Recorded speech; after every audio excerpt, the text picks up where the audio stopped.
Hello दोस्तों, आशा करता हूँ कि आप सारे ठीक हो। दोस्तों रुक जाइए, स्किप मत कीजिए।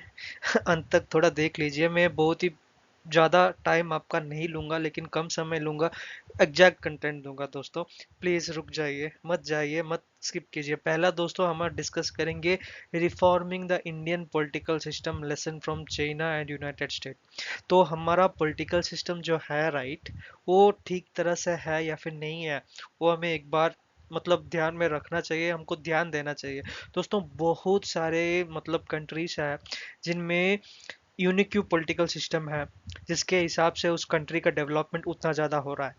लेकिन हमारा भारत में ऐसा नहीं है दोस्तों। मैं नेगेटिविटी इधर नहीं लाना चाहता हूँ, लेकिन उस नेगेटिविटी को कैसे पॉजिटिव रूप में कन्वर्ट कैसे कर सकते हैं, वही हम इस वीडियो लेक्चर में डिस्कस करेंगे। So India as the world's largest democracy, ठीक है, हमारा वर्ल्ड का लार्जेस्ट डेमोक्रेसी है, फिर भी ग्रोथ किस लिए नहीं हो रहा है? Due to the reason behind the voting system which you are doing, which I am doing. तो फिर facing growing calls for political reform, this presentation, ठीक है, इस प्रेजेंटेशन में हम एनालाइज करेंगे फीचर जो कि अडॉप्ट किए हैं China as well as US, okay, political system, to explore the potential changes from Indian, okay, from India. तो इंडिया से कंपेयर कैसे कर सकते हैं उस डेवलप्ड एंड डेवलप्ड नेशन को, जो कि economically very very very strong है दोस्तों। तो पहला the most important and crucial point that comes into our mind is all about the current Indian political landscape.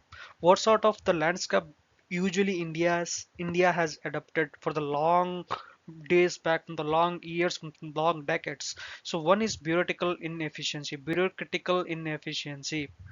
So bureaucratic inefficiency is all about what?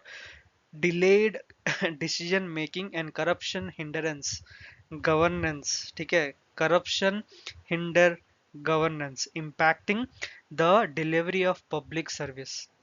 दोस्तों आशा करता हूँ कि आपको समझ आ गया होगा। पहला है डिसीजन मेकिंग, जो कि वेरी डिले है, वेरी टाइम टेकिंग है, वेरी मतलब हम बोल सकते हैं कि वेरी वेरी वेरी, क्या ही बोलें यार, वर्स्ट भी हम बोल सकते हैं, वर्स्ट टू वर्स्ट बोल सकते हैं, क्योंकि डिसीजन मेकिंग पावर इनमें है, लेकिन वो इम्प्लीमेंट करने के लिए बहुत टाइम टेकिंग होता है, बरसों लग जाता है। दूसरा है करप्शन, जो कि हमको नहीं मतलब इसको इसके बारे में तो आपको नहीं बोलना चाहिए, आप सभी को पता है। In even in every government sector we actually observe that, okay. तो उसके बाद अगर देखेंगे तो प्रेग्नेंट पॉलिटिक्स। तो प्रेग्नेंट पॉलिटिक्स में बेसिकली यूजुअली क्या होता है दोस्तों, कोलिजन गवर्नमेंट्स, ठीक है, often characterized by instability and policy paralyse, can hinder long term vision and progress, fragment politics. उसके बाद electoral issue, definitely money power. दूसरा है मसल पावर। तीसरा है vote bank politics, undermine the fairness and legitimacy of the election. तो election भी एक बहुत ही बड़ा इश्यू है इंडियन पॉलिटिक्स में। एंड लास्ट फोर्थ नंबर है जुडिशियल बैकलॉग्स। जो जुडिशियल बैकलॉग जैसे कि हो गया over burden courts, delay justice, जैसे कि अभी अभी अतुल सुभाष का एक हुआ था इंसिडेंट, ठीक है। तो उसके बाद undermining the role of law and क्या बोलते हैं, public confidence, okay, in the legal system, ठीक है।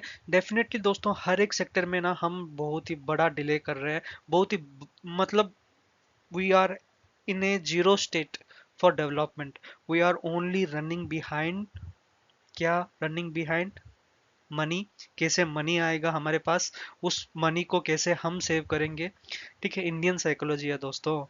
इंडियन साइकोलॉजी ये है कि दूसरों को ग्रोथ नहीं होने देंगे। अगर दूसरों का ग्रोथ हो गया तो फिर हम क्या बोलते हैं, यार वो बहुत ही बड़ा मतलब बहुत ही बड़ा ग्रो कर रहा है, ठीक है, वो हम तो नहीं ग्रो कर रहे हैं, मतलब कंपैरिजन एक रखते हैं। लेकिन दूसरा मतलब आपको माइंडसेट ही आपका मतलब नेगेटिविटी में चल रहा है, आपका माइंडसेट ठीक नहीं है। माइंडसेट इसीलिए ठीक नहीं है कि आप अपने ग्रोथ के लिए मतलब आप अपने ग्रोथ के लिए ध्यान दीजिए, दूसरों की ग्रोथ के लिए छोड़ दीजिए, ठीक है। इंडियन साइकोलॉजी है दोस्तों, इंडियंस है ना, वही है हमारा करंट इंडियन पॉलिटिकल लैंडस्केप। तो दोस्तों जो कि हम डिस्कस किए थे राइट, उसका गवर्नेंस और उसका जो मॉडिफिकेशन पार्ट जो कि किए थे right, China as well as US ने।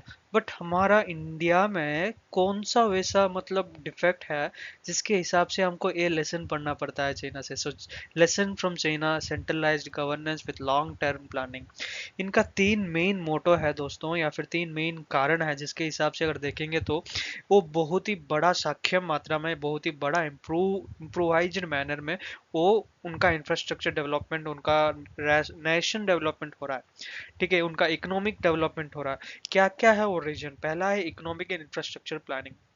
तो China's 5 year plan prioritise national goal जैसे कि ड्राइविंग सस्टेनेबल इकोनॉमिक ग्रोथ, उसके साथ साथ infrastructure growth. So India would adopt similar long term framework.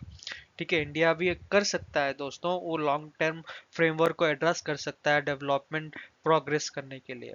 उसके बाद streamline bureaucracy. So streamline bureaucracy का मतलब यही है कि दोस्तों China centralise decision making minimises bureaucratical red tape. Okay, India would reduce overlapping administrative roles and delegate okay decision making authority to improve the efficiency.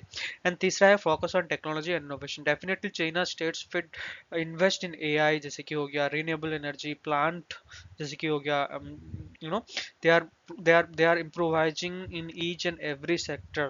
Okay, implementing AI in everything. Your human efficiency task will be done by through automation. Okay, so उसके साथ साथ manufacture का development भी हो रहा है, rapid growth हो रहा है दोस्तों।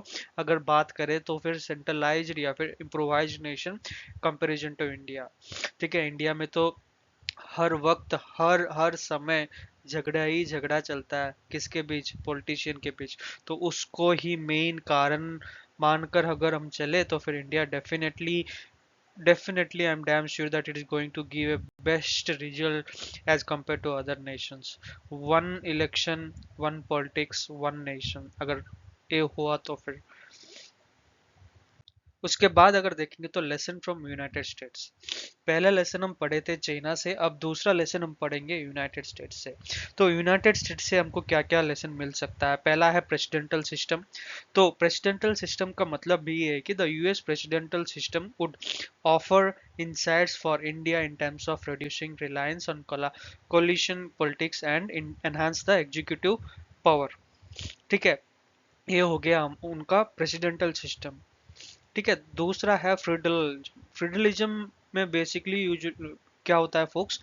The US model of strong federalism, okay, granting significant autonomy to states, okay, provides a framework for India to explore greater decentralization। ठीक है, उसके बाद अगर देखेंगे तो कैंपेन फिनेंस रिफॉर्म। ठीक है दोस्तों, तो इसमें यूजुअली क्या है दोस्तों, the US has transparent regulation for campaign financing, ensuring accountability and reduce the influence of money in election। उसके साथ judicial efficiency is very very very empowered because the US federal precedent based system promotes faster ruling which India would adopt to address its backlog for cases। ठीक है, तो वो fast and furious है US में, अपना फ्रीडलिज्म और Friedel democracy. Okay, उनका robust balance. ठीक है, ये मानता है कि उनका इकोनॉमिक ग्रोथ जरूर होगा, क्योंकि ये सारा वो इम्प्लीमेंट कर चुके हैं। लेकिन हमारा इंडिया में आने के लिए बहुत टाइम लगेगा दोस्तों। उसके बाद अगर देखेंगे तो पोटेंशियल रिफॉर्म ऑफ इंडिया। तो पोटेंशियल रिफॉर्म ऑफ इंडिया में चार मेन पॉइंट है। पहला है इलेक्शन रिफॉर्म, दूसरा है लेजिस्लेटिव एफिशिएंसी, तीसरा है एडमिनिस्ट्रेटिव रिफॉर्म एंड चौथा है जुडिशियल रिफॉर्म। तो इलेक्शन रिफॉर्म में यूजुअली क्या है दोस्तों, पोटेंशियल रिफॉर्म ऑफ इंडिया, पहला हम इलेक्शन को रिफॉर्म कर सकते हैं, जैसे कि state funding for election, strict campaign finance regulation. उसके बाद simultaneous election can contribute to fair and more transparent election. Legislative efficiency में अगर देखें तो minimize the disruption in parliamentary proceeding, and उसके साथ साथ enhancing the parliamentary community can improve legislative efficiency and policy making. Administrative reform में अगर देखेंगे तो merging overlapping bureaucrat roles, and उसके साथ साथ अगर इंट्रोड्यूस करेंगे परफॉर्मेंस बेस्ड इवोल्यूशन, ठीक है, जो कि सिविल सर्वेंट्स है, यूपीएससी सिविल सर्वेंट्स है, उनका एडमिनिस्ट्रेटिव पावर का एफिशिएंसी बनाने के लिए अगर देखेंगे तो definitely we are going to give a best reform ability for the administrative officers. Then after judicial reform, definitely judicial reform अगर देखेंगे तो अतुल सुभाष का एक बहुत ही बड़ा इंसिडेंट हुआ है जो सर हर एक को मतलब चोक कर चुका है। So this is how we are lagging in our judicial system as well. Pending cases बहुत चल रहा है, लेकिन उसको मतलब ध्यान में रखकर अगर चलेंगे तो हम भी यूएस का एडेप्टेशन कर सकते हैं, यूएस का रोबोस्ट पॉलिसी मेकिंग स्किल भी हम अडेप्ट कर सकते हैं। But we are making a delay because we are Indians, we eat, we sleep, and we are one of the most laziest, you know, uh, out of, I cannot say everyone, but I can say we are the most India's laziest country, I can say India's laziest persons, because we all need the money, we all need money in different way, in the sense just we will be sleeping, that's it. I'm not referring to everyone, it's only particular to some sort of backgrounds.